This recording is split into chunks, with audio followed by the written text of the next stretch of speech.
Assalamualaikum warahmatullahi wabarakatuh. Alhamdulillah wassalatu wassalamu ala rasulillahi amma ba'd. Jemaah pengajian Masjid Nurul Ihsan yang kami hormati, sebelum memulai kajian malam ini, ada baiknya kita menyampaikan pengumuman, insyaallah bermanfaat untuk kita bersama, yaitu pada tanggal 23 dan 24 Agustus akan ada taklim akbar di Kota Kisaran bersama Al-Ustaz Hadis Abu Nawfal. Siapa yang lapang waktunya agar menyempatkan diri untuk menghadiri taklim akbar tersebut untuk memperbaharui keimanan kita, insyaallah. Selanjutnya untuk kajian malam ini kita akan membahas kitab tauhid, yaitu usul salasah, 3 landasan pokok akidah Islam. Mudah-mudahan apa yang disampaikan oleh Al-Ustaz kita bisa ambil ilmunya untuk kita terapkan di kehidupan kita di dunia ini, dan juga insya Allah bermanfaat di akhirat kelak. Demikian beberapa yang kami sampaikan. Selanjutnya kita akan mendengarkan langsung kajian dari Ustaz. Assalamualaikum warahmatullahi wabarakatuh. Tafadhol Ustaz.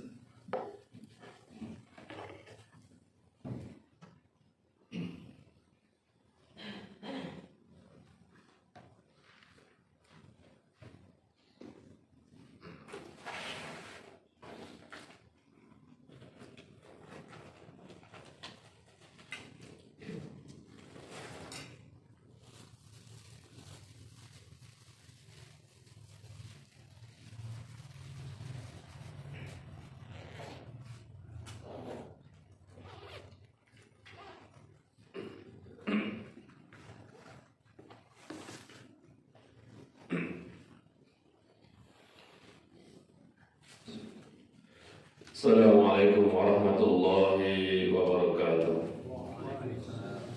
Innal hamdalillah nahmaduhu wa nasta'inuhu wa nastaghfiruhu wa na'udzu billahi min shururi anfusina wa min sayyiati a'malina.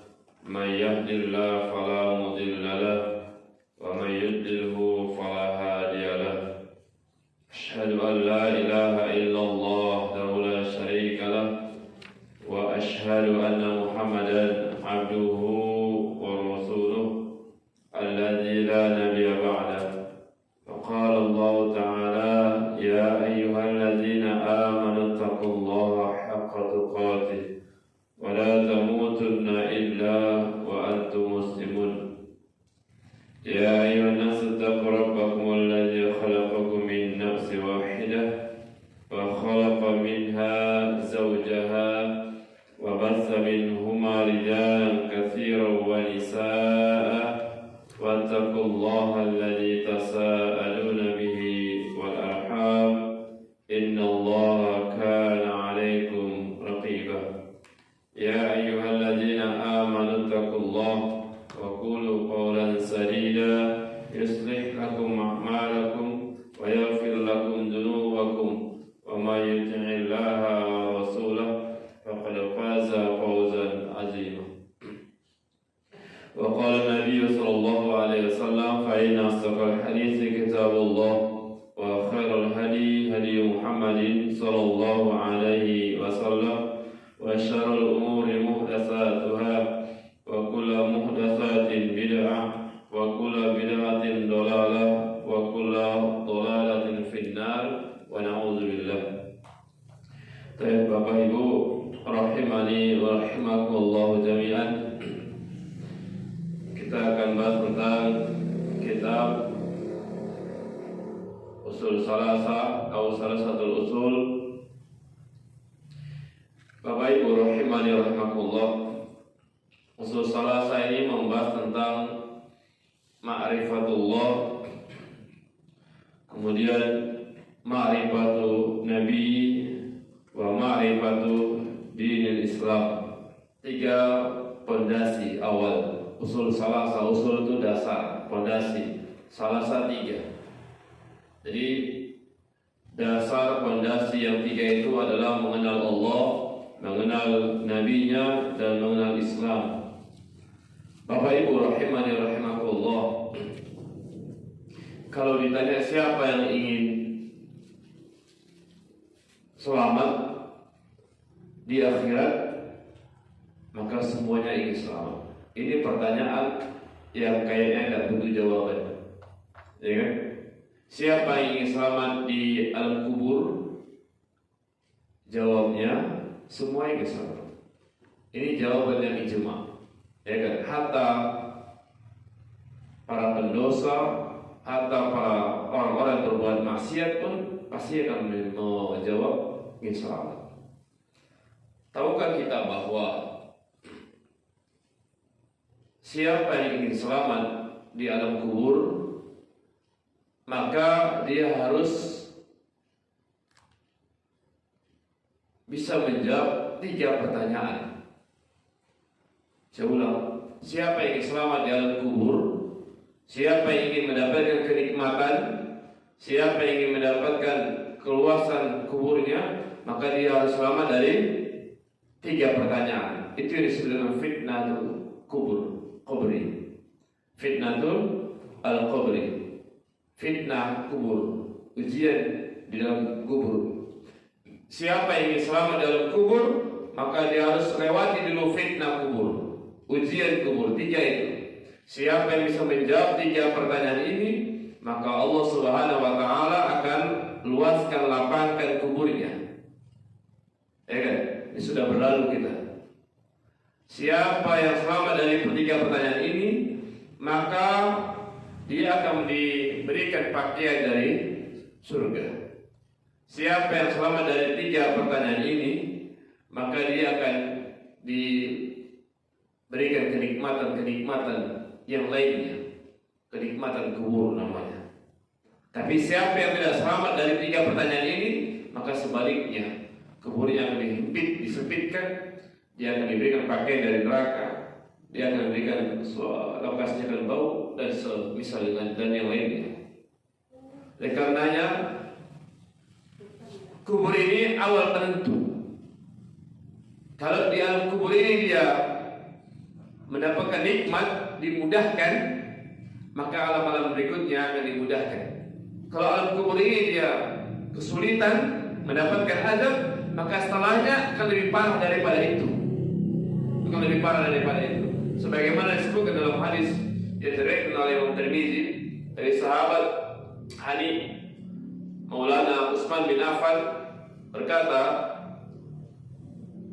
Maulana Utsman bin Affan kata beliau begini, qala, ini Hani yang berkata, kana Utsman idza waqa'a ala qabri,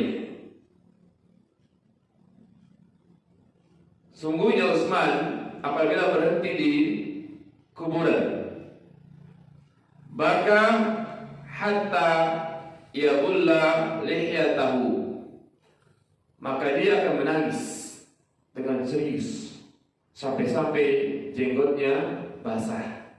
Bayangkan Pak, kalau jenggotnya basah berarti nangisnya gimana itu? Nangisnya banyak, serius. Ini Utsman bin Affan yang kata Rasulullah, Utsman fil jannah, Utsman di surga. Tapi apa? Tatkala melewati kubur, beliau menangis. Kemudian kata Maulananya,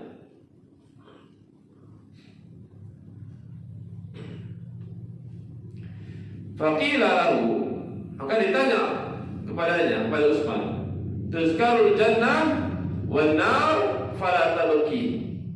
Engkau tatkala diingatkan tentang surga, tentang neraka, kenapa engkau enggak menangis? Wa tabki min hada, namun engkau menangis dalam perkara kuburan ini tatkala melewati kuburan atau singgah di kuburan.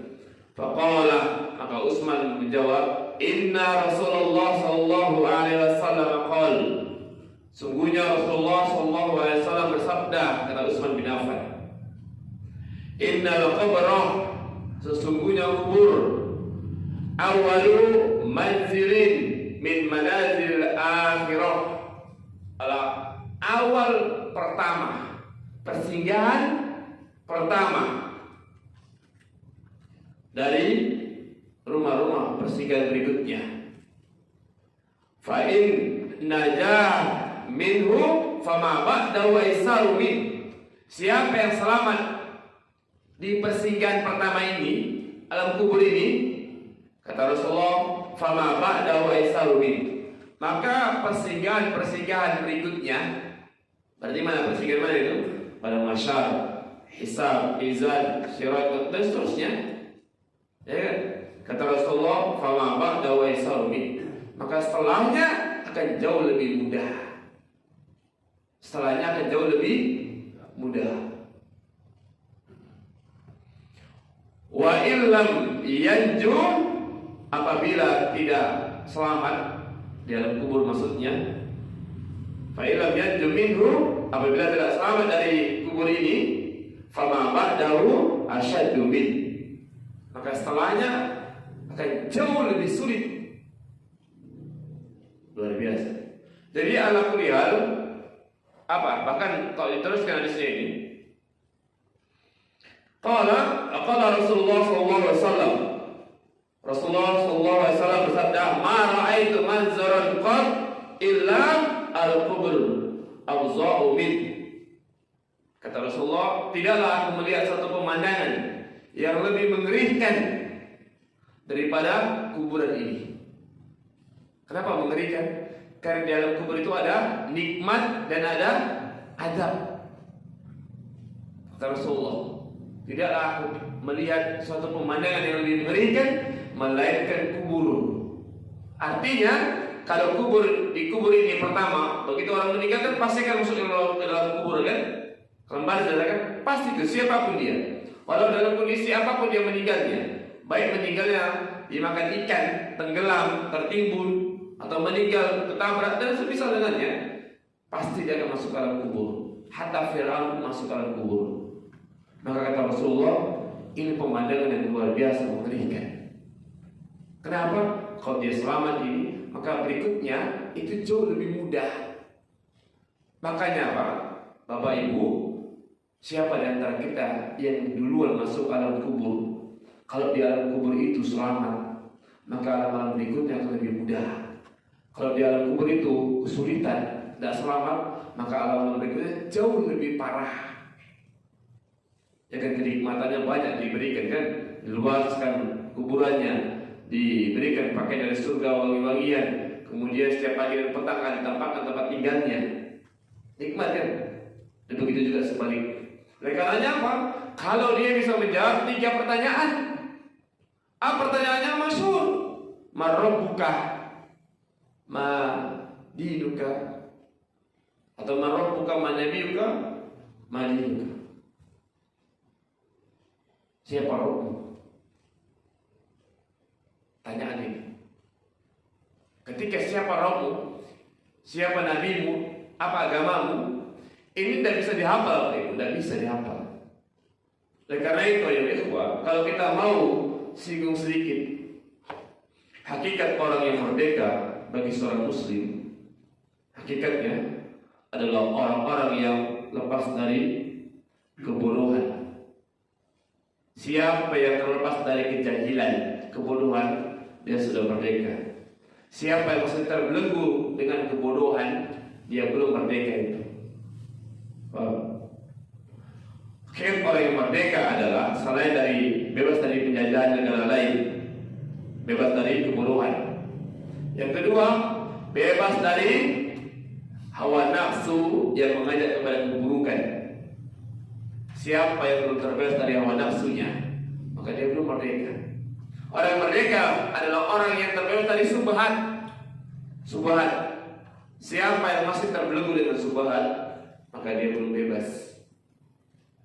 Orang yang merdeka adalah orang yang menjadikan dirinya sebagai Abdullah, bukan Abdul Nas. Sebagai apa? Hamba Allah. Abdullah itu artinya hamba Allah.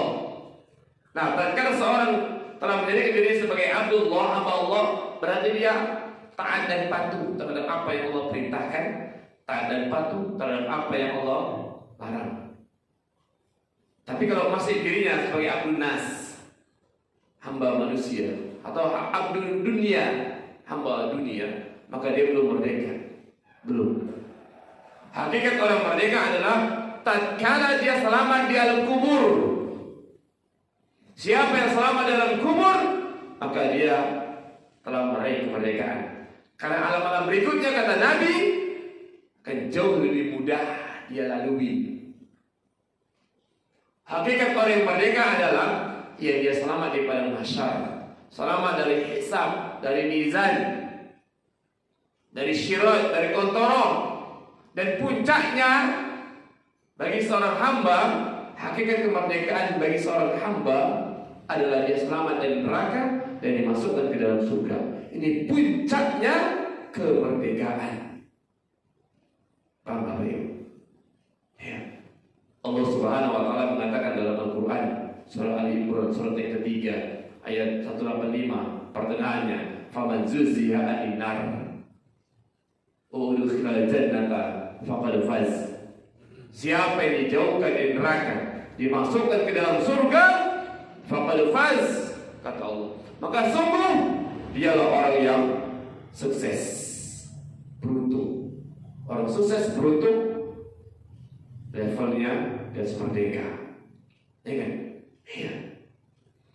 Wanita, istri yang merdeka adalah tatkala dia taat pada suaminya, tatkala dia menjaga sholat 5 waktu, tatkala dia puasa bulan Ramadan, tatkala dia menjaga kemaluannya, dan tatkala dia taat pada suaminya, maka itu adalah wanita yang merdeka. Makanya wahai para istri, taatlah, taat pada suami, karena jihadmu ada di suamimu. Jihadmu ada di suami. Pintu surga bakal dibuka. Pintu surga dipersilakan masuk dari mana aja tatkala engkau bisa amalkan 4 ini. Di antaranya taat pada suami. Pintu surga yang mana dibuka semua pintu surga. Silakan pilih, silakan masuk. Kemerdekaan seorang istri adalah tatkala dia taat sama suaminya. Apapun yang diperintahkan suami, sami'na wa ta'na, atau sam'an wa ta'an, taat dan dia dengarkan, taat. Sam'an, dia dengarkan, wa ta'an, dia taati. Ini hakikat kemerdekaan. Hakikat kemerdekaan bagi seorang laki-laki adalah tatkala dia berbakti kepada orang tuanya. Hakikat seorang anak laki-laki, baik belum menikah atau sudah menikah, dia taat sama orang tua. Hakikat kemerdekaan seorang istri, taat pada suami. Taat, jihadmu ada di suami, perjuangan situ. Dan puncaknya dijauhkan dari neraka dan masuk ke surga. Ini dia. Dan karena itu ya ikhwah, kita kembali. Maka sampai ingin selamat di alam kubur, wallahi yakin, kalau dia selamat di alam kubur, maka alam-alam berikutnya kata Nabi itu kan jauh lebih mudah. Berarti akan diproses mudah, gampang. Apa bekalnya kalau gitu? Maka 3 ini harus kita pahami. Makanya disebutkan di sini. Oleh karenanya kita harus pahami 3 ini. Ma'rifatullah, mengenal Allah Subhanahu wa taala. Ini tidak bisa, mengenal ini tidak bisa dihafal aja, tidak bisa. Tidak bisa. Harus benar-benar diimani, diyakini, dan diamalkan. Karena yang menyelamatkan, pertanyaan nanti nukar nakir, makanya kan tatkala jasad, kata Nabi, fatu'adu ruhuhu fi jasadihi fayaqi makan. Tatkala mayit meninggal dunia, masuk ke dalam kubur, kemudian ruhnya akan dikembalikan ke jasadnya. Ketika meninggal mati kan berpisah antara jasad dan ruh kan. Begitu jasadnya dimasukkan ke dalam kubur, maka ruhnya akan dikembalikan ke jasadnya. Kemudian datang dua malaikat. Itu yang disebut dengan anna atahu malakani aswadani asraqani yuqalu li ahadihima al-munkaru wa lil akhar an-nakir. Maka akan didatangkan dua malaikat. Yang pertama aswadan, hitam. Malaikat yang apa? Hitam. Yang kedua azraqani, biru. Dua malaikat. Ada malaikat yang hitam, ada malaikat yang biru. Dua malaikat datang. Yuqalu li ahadihima. Maka dua malaikat itu berkata kepada si mayit tersebut. Ini disebut dengan munkar dan nakir. Ditanya, didudukkan sama malaikat itu. Didudukkan, ditanya. Apa pertanyaannya? Tadi, man rabbuka? Siapa nama? Siapa Rabb? Dan tidak bisa dihafal, tidak bisa. Tapi ini dijawab dengan apa? Dengan keimanan dan amal. Nah, kalau di dunia imannya, pengetahuan dia tentang Allah, tauhid dia benar, pengetahuan dia tentang nabinya, itibanya benar, pengetahuan dia tentang agama, pengamalannya benar, maka Allah akan teguhkan dalam menjawab pertanyaan yang diajukan oleh dua malaikat. Sebagaimana Allah Subhanahu wa taala sebutkan dalam Al-Qur'an, yusabbitullah alladzina amanu bil qawli sabit fil hayati dunya wa fil akhirah. Dalam surah Ibrahim ayat 27. Kata Allah yusabitullah. Allah mengokohkan, meneguhkan alladzina amanu. Siapa yang diteguhkan oleh Allah? Siapa yang dikokohkan pendiriannya? Siapa? Alladzina amanu. Adalah orang-orang yang beriman, bertauhid benar. Allah teguhkan. Kalau di dunia dia yakini Allah Rabbnya, dia tidak melakukan kesyirikan, Allah akan teguhkan dia. Tatkala ditanya man rabbuka, Allah Rabbi, gampang dia jawabnya, selamat satu pertanyaan. Karena konsekuensi dari pertanyaan ini, jawaban ini, itu dampaknya luar biasa. Konsekuensinya pertanyaan. Kata Allah, yasabitullah, Allah yang mengokohkan. Gimana coba? Kalau Allah yang sudah mengokohkan, menguatkan, dikokohkannya, dikuatkannya, apa yang diyakini di dunia ini itu akan tetap kokoh, tetap kuat, gitu loh, sampai ke alam kubur. Tapi benar pengakuannya, Allah Rabbi, nak musyrikan, benar, Allah akan tolong. Kalau orang nak musyrikan, gak akan Allah tolong. Paham? Baik syirik kecil apalagi syirik besar. Kan di dalam ayat yang lain disebutkan kan, innallaha la yaghfiru syirka bihi. Sesungguhnya Allah enggak akan mengampuni dosa syirik kan? Jadi orang yang berbuat syirik ini tidak ada penolong, enggak ada penolongnya. Sehingga ayat ini yusabitullah, Allah yang akan menolong. Al-Quran tidak mungkin bohong, Allah tak mungkin. Wallahi tidak akan mungkin. Alladzina amanu, siapa yang ditolong? Adalah orang-orang yang beriman. Kalau di dunia dia keimanannya, keyakinannya, tauhidnya benar kepada Allah, maka sampai dalam kubur dia akan tetap benar. Biqauli sabit, dengan perkataan yang kokoh, perkataan, ucapan. Tahu arti kokoh Bapak Ibu? Kokoh, tahu kan? Tetap, tak tergoyahkan. Sehingga tatkala ditanya siapapun yang nanya, siapapun yang bertanya, dia gak gemetar. Enak aja, dia kokoh, kuat kan? Namanya kuat tuh dia gak tumbang, kokoh. Siapapun, hatta malaikat, hatta malaikat pun yang tanya, man rabbuka, dia akan jawab dengan santai, Allah Rabbi, Allah Rabbu. Mudah ini. Ini gak bisa dihafal, gak bisa. bisa. Kalau perkara apa anak kecil bisa, orang kafir pun bisa ngapal itu. Ya kan? Allah akan teguhkan.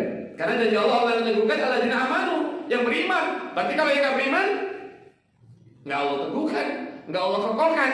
Berarti kalau Allah nggak kokohkan, dia akan kesulitan menjawab. Ini konsekuensinya.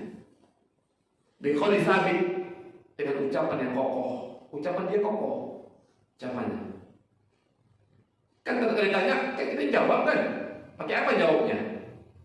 Keucapan kan?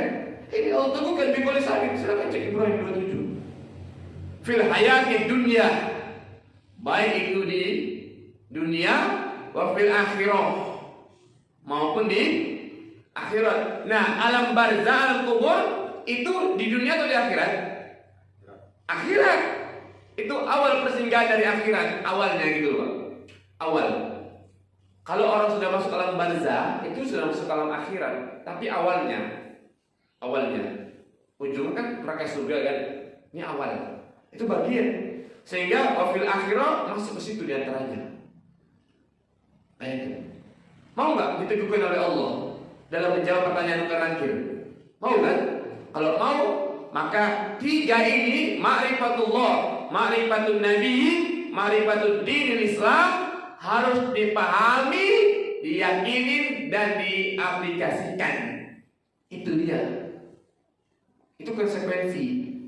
Kalau itu dia sudah ketahui semua, dia yakini, dia amalkan, masya Allah, bisa gitu Allah akan teguhkan dia.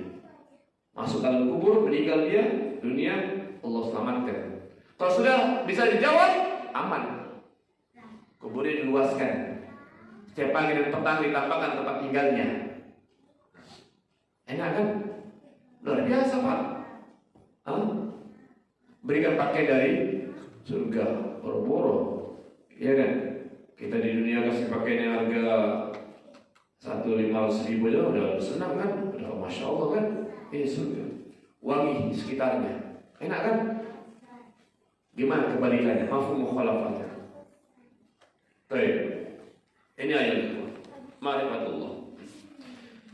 Nah kemudian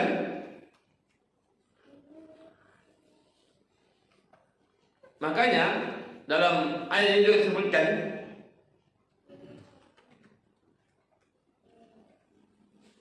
bahwa termasuk penulis kitab ini, beliau membawakan ayat.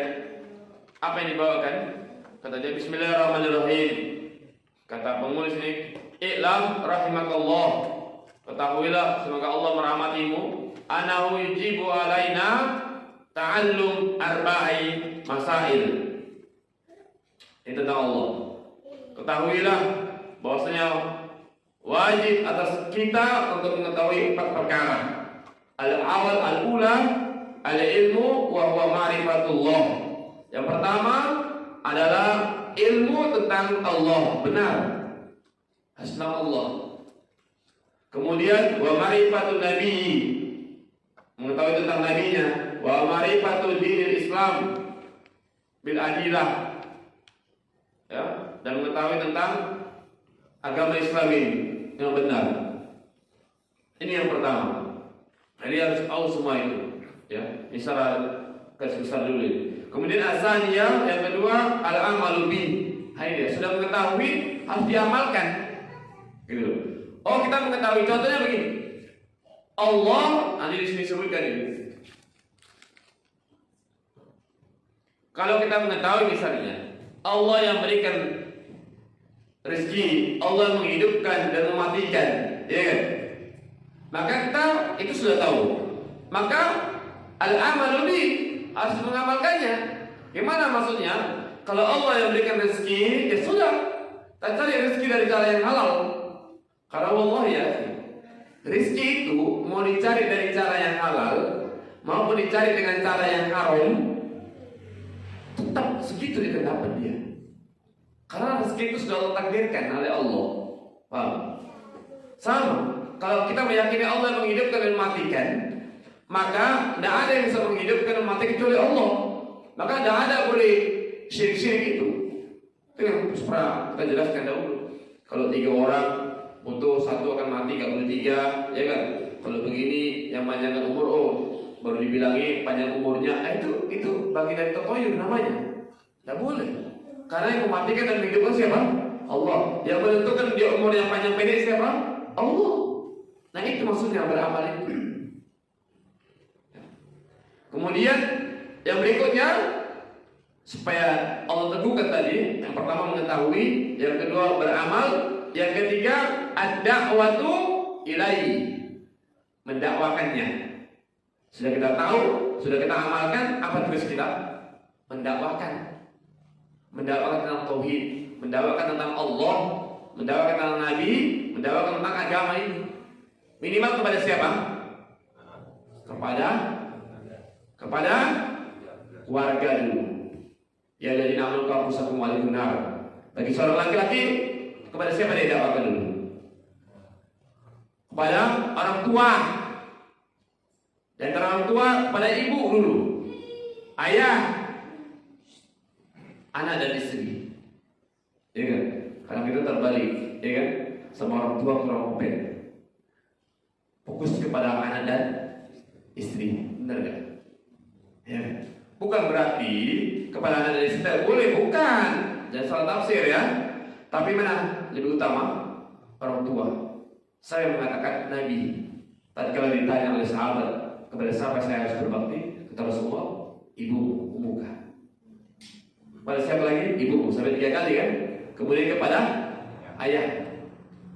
Kalau seseorang tadi mengetahui, beramal, mendakwakannya. Nah, kalau seorang misalnya antum sudah tahu tentang tauhid, mengenal Allah, mengenal Nabi, mengenal agama ini, kalau sudah tahu, ya kan? Kata Rasulullah, khairun nas anfa'u linnas. Sebaik-baik manusia adalah orang yang bermanfaat bagi manusia lain kan?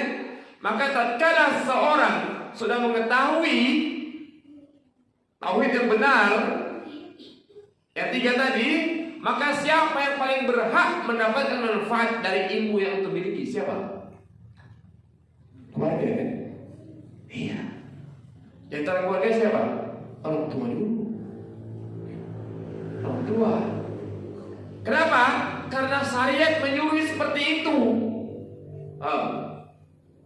Habis itu baru terus yang dekat dengan itu. Siapa? Anak istri. Siapa lagi? Baru keluarga, saudara-saudara yang lainnya. Karena itu perintahnya. Ya ayyuhalladzina amanu qu anfusakum wa ahlikum nar. Hai orang-orang beriman, jaga dirimu. Kan diri kita dulu. Qu anfusakum wa ahli, dan keluargamu. Bagi laki-laki yang paling terdekat adalah mama, orang tua, ayah. Itu. Karena begitu dia. Mau yang laki-laki, mau yang belum menikah atau sudah menikah, orang tua dulu. Tapi ingat, bukan berarti kepada anak dan istri, tidak. Karena antum juga punya tanggung jawab kita. Karena ditanya oleh Allah, anak dan istri tanggung jawab kita. Tapi itu. Siapa yang paling berhak menerima manfaatnya? Keluarga. Makanya dakwakan. Bukan berarti kita tidak boleh nge-share di media sosial, bukan. Tapi sudahkah di-share kepada keluarga? Sudahkah kita ajarkan selamatkan keluarga? Makanya Pak, Ibu, hakikat orang yang merdeka adalah tatkala dia selamat dari dosa dan maksiat. Itu hakikat merdeka itu. Cara mensyukuri kenikmatan ini dengan cara apa? Ibadah. Falyaqudu rabb hadzal bait. Ya kan? Cara mensyukuri nikmat ini dengan cara apa? Tinggalkan dosa dan maksiat. Bukan malah cara mensyukurinya berbuat dosa dan maksiat. Karena ada sebagian orang mungkin, atau kebanyakan mungkin, cara mensyukuri nikmat keamanan, kemerdekaan dengan cara apa? Dia berbuat dosa dan maksiat. Benar kan? Kenapa ini? Siapa memberikan nikmat itu? Allah kan? Alladzi at'amahum min ju' wa amanahum min khauf kan? Alladzi at'amahum min ju'. Dialah Allah yang telah memberikan kalian to'am, makanan dari lapar. Dan dialah Allah yang telah memberikan kalian keamanan amanah min khauf, dari ketakutan. Yang berikan makan Allah, yang berikan rezeki Allah, yang berikan keamanan Allah. Keamanan, mana keamanan? Keamanan di antaranya merdeka kan? Saya berikan Allah. Masa Allah telah berikan nikmat keamanan, malah justru berbuat dosa maksiat? Kan tidak layak ini. Cara orang mensyukuri nikmat keamanan, kadang-kadang ada orang yang malah berbuat dosa dan maksiat. Gimana? Di mana akal? Di mana logika yang mereka mengajarkan akal dan logika? Di mana syariat? Terbalik. Harusnya apa? Falyabudu kan? Rabbal bait atau pasal bihamdi rabbika wastaghfir. Ya kan? Inna kana tawwab. Harusnya begitu. Kan udah dikasih nikmat, ya harusnya kita berbuat baik kan? Rasanya apa yang diperintah? Ini enggak. Malah justru berbuat dosa dan maksiat. Udah diberi nikmat, malah kita berbuat dosa, berbuat maksiat, berbuat apa yang dilarang. Yang dilarang malah dibuat. Ini kan namanya nggak bersyukur nikmat namanya, ya kan? Iya. Ini namanya terbalik. Karena itu ayat warahimani rahimahullah. Kita kembali. Kita dakwakan ini. Yang paling utama dakwakan tauhid. Makanya tatkala ada orang mau meninggal dunia, maka apa yang diajarkan? Yang diperintah oleh Nabi. Lakinu mau takut, la ilaha illallah kan? Iya. Nggak ada yang lain ucapannya, nggak ada. Kalau ada orang mau meninggal, kan itu diajarkan. Ajari orang yang mau meninggal dengan ucapan la ilaha illallah. Karena kata Nabi, "Man kana akhiru kalami la ilaha illallah dakhala jannah." Siapa yang akhir hayatnya dia mampu ucapkan kalimat la ilaha illallah, meninggal dia, kata Nabi, dakhala jannah. Allah masukkan dia ke surga. Tauhid, butuh tauhid. Ini dakwah. Siapa yang amalkan kepada diri, keluarga. Jadi yang paling berhak mendapatkan kemanfaatan dari ilmu yang sudah kita miliki adalah keluarga. Baru setelahnya. Begitu. Jangan lupa itu. Jangan lupa. Ini terutama juga ingatkan kepada para asatidz ustaz juga. Ya kan? Sibuk dakwah sana kemari keluarganya lupa. Hanya hati-hati juga. Hati-hati juga. Bukan berarti nggak boleh, paham ya? Sama juga bukan berarti itu juga nggak boleh ngajak orang, bukan. Tapi yang prioritasnya apa? Keluarga. Kenapa keluarga prioritas? Karena syariat yang menyuruh. Kan itu kan? Kenapa istri mesti taat sama suami? Bahkan kalau seandainya disuruh sujud, dibolehkan sujud, maka akan diperintahkan untuk sujud kepada siapa? Suaminya. Emang gitu. Itu dia. Kalau mau surga istri taat sama suami, itu aja. Itu yang paling penting. Taat sama suami. Kok tinggi dia sholat, puasa, menjaga kehormatan kan, insya Allah diamalkan. Satu lagi, makanya kata Ustaz Murudi semalam kan, waktu di sana. Yang tiga ini kan bisa kan? Sholat bisa nggak wanita? Bisa. Puasa bisa nggak? Bisa. Jaga kehormatannya, nggak berzina dia, bisa nggak? Bisa kan? Kan tinggal satu lagi. Masa yang tiga bisa, yang satu masa nggak bisa? Kan sayang ini. Ya kan? Satu lagi taat sama suami. Itu dia.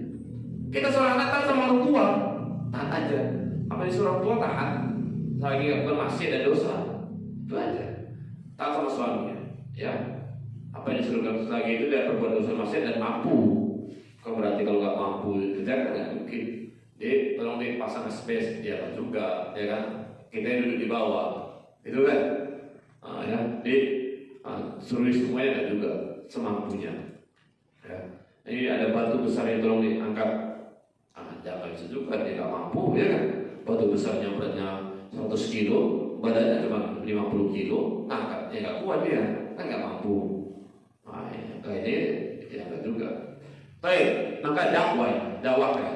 Dan yang ar-rabi'ah, yang keempat, as-sabru ala al-adha fihi. Yang keempat adalah sabar terhadap gangguan. Sabar terhadap gangguan. Ini harus sabar emang dia. Gangguan. Namanya mengajak kepada sabar, ini sabar dalam ketaatan. Taat itu butuh kesabaran. Kalau nggak sabar taat ini berhenti dia. Ya kan? Ketaatan butuh kesabaran. Apa ibadah butuh sabar kan? Iya. Karena ibadah ini capek, Pak. benar kan? Siapa yang bilang ibadah nggak capek? Capek, lelah.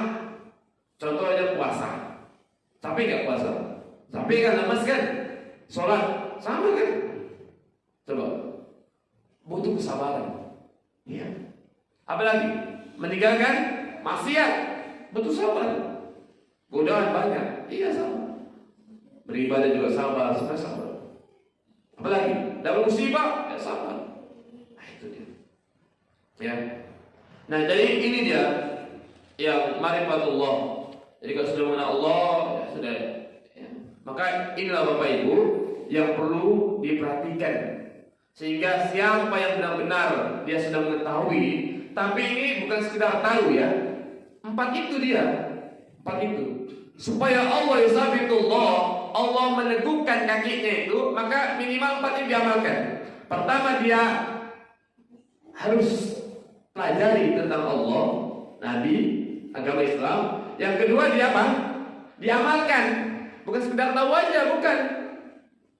Kalau dia sekedar tahu aja nggak diamalkan, nggak bisa juga, ya kan? Dia tahu kan? Apa kata Allah? Inna Allah la yaghfiru an yushraka bihi wa yaghfiru ma duna dzalika liman yasha. Sungguhnya Allah akan mengampuni dosa syirik dan Allah mengampuni dosa selain syirik. Tahu dia kan? Tapi nggak diamalkan, nggak diamalkan. Begitu musim kemarau dia ngeluh. Begitu musim hujan dia pun ngeluh juga, Padahal dia meyakini bahwa yang menurunkan hujan, yang buat kemarau siapa? Allah. Tapi dia ngeluh. Begitu. Yang berikan rezeki siapa? Allah. Tahu kan? Benar kan? Tidak ada makhluk yang merata di dunia ini melainkan rezekinya Allah yang menentukan kan? Tapi dia ngeluh. Ini nggak benar. Tapi dia tahu yang memberikan rezeki Allah, yang buat kemarau Allah, yang menurunkan hujan siapa? Allah. Kok ngeluh? Tahu ngeluh Pak? Ini tandanya dia nggak terima dengan ketentuan Allah, atau dia belum terima, atau dia kurang terima dengan ketentuan Allah. Berarti ini dia cuma di lisan. Enggak. Kenapa? Karena syariat tidak menyuruh kita ngeluh. Tidak. Kalau syariat menyuruh kita ngeluh, kita akan ngeluh. Karena kita ini berbuat apa yang disuruh syariat. Benar kan? Contoh, ini contoh konkret. Kalau Allah terus berikan kemarau, berapa waktu kemarau itu kan? Kemarau. Syariat nyuruhnya kemana? Kalau kemarau. Kalau kita supaya nggak kemarau kemana? Banyak apa? Banyak istighfar, ya kan? Faqul astaghfiru rabbakum innahu kana ghaffara yursilis sama alaikum midrara. Kan itu kan perintahnya kan? Faqul astaghfiru rabbakum. Maka istighfarlah kepada Rabb kalian. Sebenarnya Rabbmu itu maaf, ampun. Kalau istighfar yursilis sama alaikum midrara. Allah akan turunkan hujan yang lebat dari langit. Kan itu kan? Bukan ngeluh. Sudah. Belum juga apa lagi? Sholat istisqa. Udah masuk bab sholat istisqa kita. Nanti diingatkan. Kan itu kan syariatnya kan. Kalau musim kemarau kan itu yang dilakukan oleh sahabat dulu kan. Istighfar, sholat istisqa. Habis sholat istisqa kan doa, ya kan? Sampai Nabi tinggi-tinggi, sampai nampak ketiaknya. Pernah dengar itu kan? Itu juga yang akan kita lakukan harusnya. Tatkala kemarau, ya kan? Saat hujan terusan, hujan ngeluh. Yang ngeluh siapa namanya? Allah kan. Syariat sekarang menjadi ngeluh apa enggak? Gimana syariat tatkala turun hujan? Apa yang disuruh syariat? Doa kan? Allahumma shayban nafian kan? Allahumma shayban, ya Allah jadikan hujan ini yang turun, maksudnya hujan yang bermanfaat, ya kan? Kan itu doanya kan? Iya itu doa aja itu. Jadi itu yang kita kerjakan. Paham ya? Apa yang betul sudah? Jadi mau gimana lagi? Apa kalau ngeluh rupanya terus berhenti hujannya itu? Enggak kan?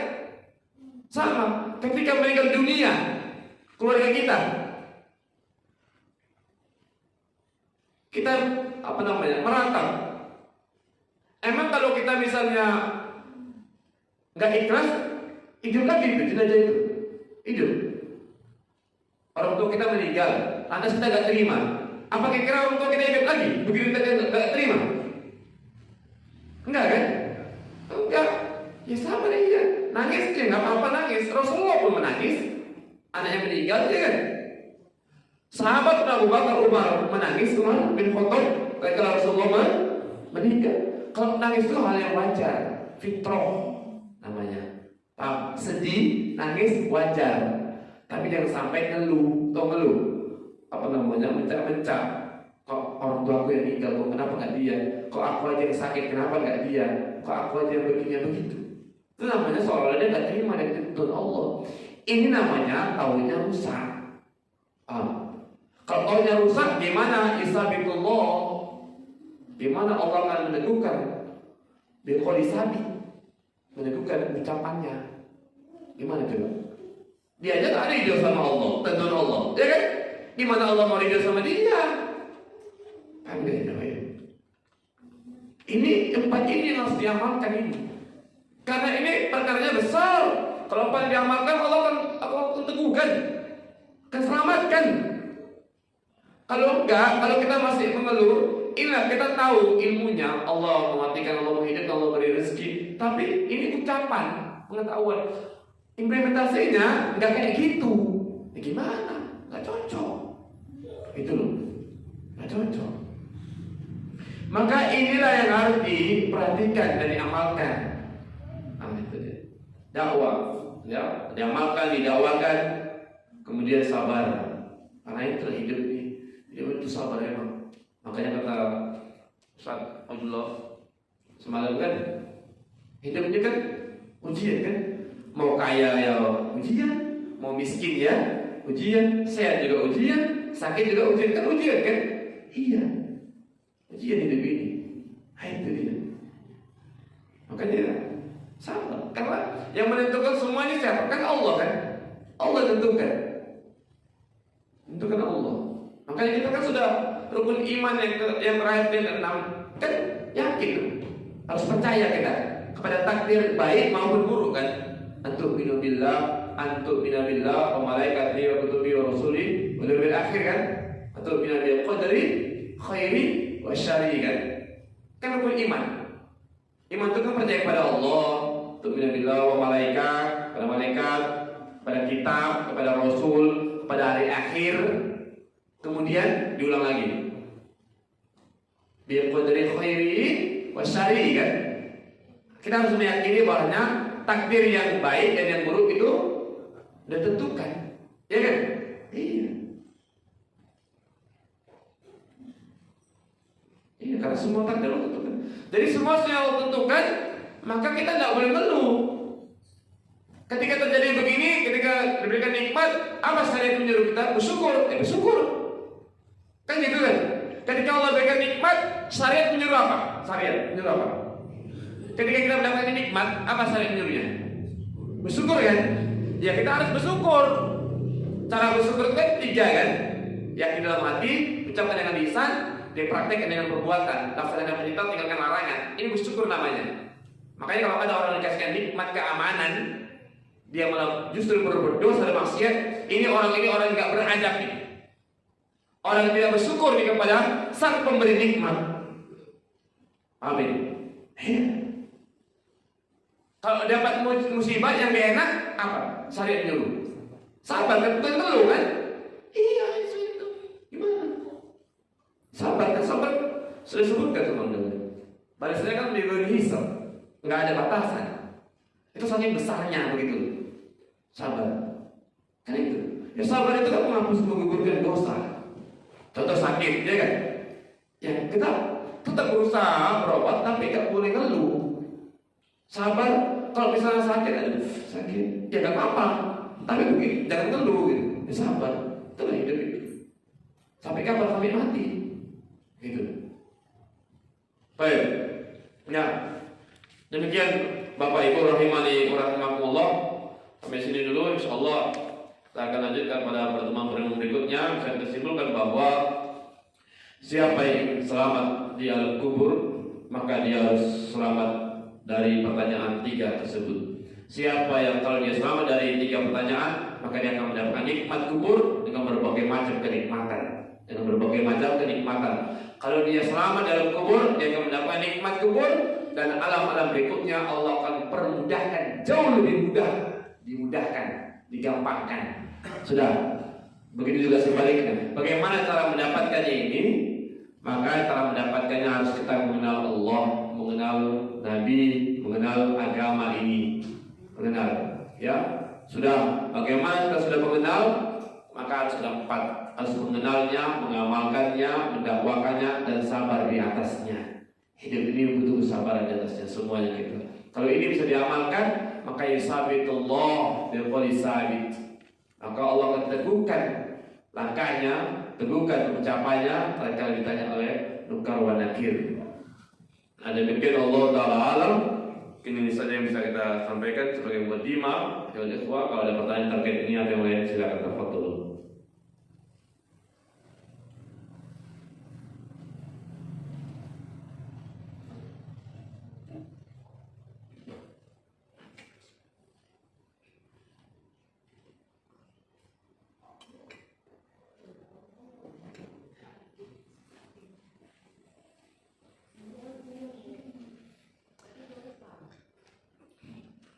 Jadi jangan lupa ya Bapak Ibu. Silakan, ada Ibu pertanyaan? Iya, silakan foto nih. Silakan, mau tulis boleh, langsung juga boleh. Bacakan aja. Nah,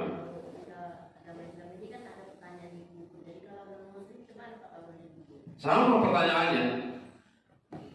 Itu semua orang yang masuk dalam kubur itu sama. Semua manusia, baik dia muslim maupun dia kafir atau bahasa lembutnya non muslim, dia akan mendapatkan fitnah tersebut. Menrobuka akan dapat juga sama Ibu. Cuma orang yang beriman dia akan mudah menjawab. Orang kafir dia akan jawab nggak tahu dia. Paham ya? Nggak tahu. Padahal kalau ditanya siapa nabi umat Islam, kan tahu dia kan? Tahu, tapi dia alam kubur nggak tahu dia. Sama Bu, intinya pertanyaannya sama, baik orang muslim maupun non muslim sama, sama-sama ditanya. Paham Bu? Baik.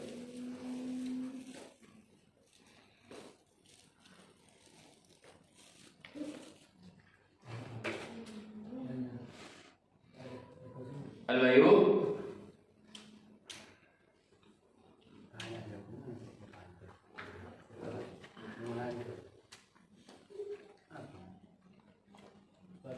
Nah, fadhil. Waalaikumsalam warahmatullahi wabarakatuh. Untuk khususnya untuk laki-laki Ustaz. Gimana? Khusus untuk laki-laki taat kepada orang tua dengan taat kepada mertua semalam Ustaz. Beda. Orang tua bukan mertua, mertua bukan orang tua. Beda. Yang pertama, ya ayyuhalladzina amanu qu anfusakum wa ahlikum nar. Hai orang-orang beriman, jaga dirimu dan keluargamu. Perlu kita pahami, orang tua sama mertua beda. Ya kan? Contoh, kalau mertua meninggal dunia, antum dapat warisannya enggak? Kalau orang tua antum meninggal, antum dapat warisan enggak? Dapat, dan itu udah beda. Ya kan? Nah, paham ya? Jadi dimaksud ini adalah orang tua. Mertua kan dia punya anak. Ya anaknya. Saat berbuat baik, kalau perkara berbuat baik sama siapapun berbuat baik, gitu loh. Tapi yang paling utama mendapatkan kebaikan dari diri antum, tatkala antum sudah mengenal sunnah, tatkala antum sudah mengetahui ilmu tentang agama, siapa? Orang tua antum. Paham? Orang tua yang melahirkan antum. Ini yang paling berhak mendapatkan manfaat dari seorang anak. Kalau anak itu berilmu, anak itu punya harta, yang paling berhak mendapatkannya orang tua ya manfaatnya. Kalau antum beradab, berakhlak, antum berilmu, berakhlak, antum rezekinya diluaskan oleh Allah, yang paling berhak mendapatkan manfaat dari diri antum adalah orang tua antum. Karena Nabi yang mengatakan itu, kita disuruh berbuat baik kepada orang tua dulu. Ya kan? Siapa? Ready hadisnya? Hah? Usul. عن ابي هريره رضي الله عنه ان رسول الله صلى الله عليه وسلم قال من احق الناس بحسن صحابتي قال امك قال ثم من قال ثم امك قال ثم من قال ثم امك قال ثم من قال ثم امك. Rahman. Muslim Bukhari. Kalau ditanya siapa yang paling berhak mendapatkan bakti seorang anak, siapa? Kepada siapa saya berbakti? Kepada ibu 3 kali. Itu di situ. Baru pada ayah. Jadi intinya tidak sama ya. Kesimpulannya mertua sama orang tua tidak sama. Paham ya? Kalau ada orang tua hidup, mertua hidup, mana yang paling berhak dulu mendapatkan baktinya? Mana? Ya orang tua. Mertua kan dia punya anak. Ya kan? Punya anaknya. Seorang istri, mana yang paling berhak mendapatkan baktinya seorang istri? Siapa? Suami, walaupun dia punya orang tua. Tapi bukan berarti dia nggak boleh berbuat baik sama orang tua. Paham ya? Jangan salah tafsir. Bukan berarti kita nggak boleh berbuat baik sama mertua. Bukan. Tapi yang paling berhak mendapatkan manfaat dari kita orang tua bagi laki-laki. Istri. Makanya kalau istri ini paham betul dia, paham betul. Sudah, maka dia akan jauh lebih taat kepada suaminya ketimbang yang selainnya. Iya. Itu ujian-ujiannya wanita yang taat sama suami. Sudah taat aja. Taat aja. Itu ujiannya. Karena Nabi mengatakan itu. Ada yang sujud bukan pada orang tua, pada suami. Andaikan boleh, tapi nggak boleh. Ya, jihadnya begitu. Sudah ada ketentuan. Makanya kita sadarlah posisi kita masing-masing. Paham? Tupoksi kita, tugas kita masing-masing. Sadar, gitu loh. Saya posisinya di mana saya? Oh, saya posisinya di orang tua. Berarti tugas kita apa? Selamatkan keluarga. Paham? Oh, posisi saya seorang anak. Oh, taat sama orang tua. Salah pada Allah Rasul tentunya ya. Oh, saya posisinya seorang istri yang taat sama suami. Begitu. Yang paling berhak mendapatkan manfaat dari seorang istri suami. Makanya apa ibu-ibu, sesibuk-sibuknya ibu mengurusi orang tua, sesibuk-sibuknya ibu mengurusi anak, ibu harus lebih sibuk mengurusi suami. Taat, buat senang suami. Yang paling berhak untuk mendapatkan senang, senyum itu suami ibu. Kadang-kala ini istri sibuk ngurusi anak, ya kan? Buat anak tertawa, buat anak senang, buat anak gembira, benar kan? Tapi dia lupa kepada suaminya, ya kan? Padahal kepada siapa dia berbakti seorang istri? Suami. Tapi ingat ya, bukan berarti seorang istri atas begitu pulang dari kajian ini anaknya dibiarkan, bukan. Jangan salah tafsir, Mam. Sesibuk-sibuknya kita, perjuangan kita untuk anak atau orang tua, kita harus kepada suami, karena itu syariat. Gitu loh. Sama dengan para suami, termasuk yang berbicara. Sesibuk-sibuknya kita, sesayang-sayang kita sama istri sama anak, harus lebih sayang sama orang tua. Paham? Dengan kadang-kadang teori aja, prakteknya susah. Betul bukan? Antum aku gajian, siapa yang mendingan dulu ya? Duit itu kemana larinya dulu? Kasih ke siapa dulu? Gajian, istri, orang tua, mana lebih banyak dikasih? Istri atau orang tua? Hah? Enggak, jujur aja. Ketika gajian, ini real. Itu begitu gajian, kemana antum setorkan uang itu? Suami kan terima kasih. Ya kan? Terima dari atasan, kasih sama siapa? Pada siapa? Istri. Mana yang lebih banyak? Orang tua atau istri? Istri. Padahal kata Nabi anta walukali li abika atau lapas yang lain li walidik. Kamu dan hartamu itu punya orang tuamu. Ya kan? Bukan punya istrimu. Itu kan? Termasuk yang berbicara. Ya kan?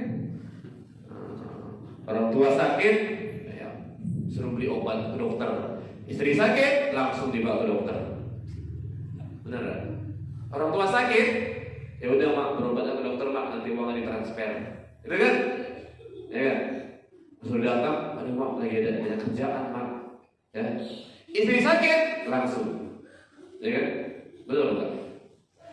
Lebih sering istri dibawa, lebih sering dibawa ke warung istri, diajak makan bakso ke warung, jalan-jalan istri atau orang tua?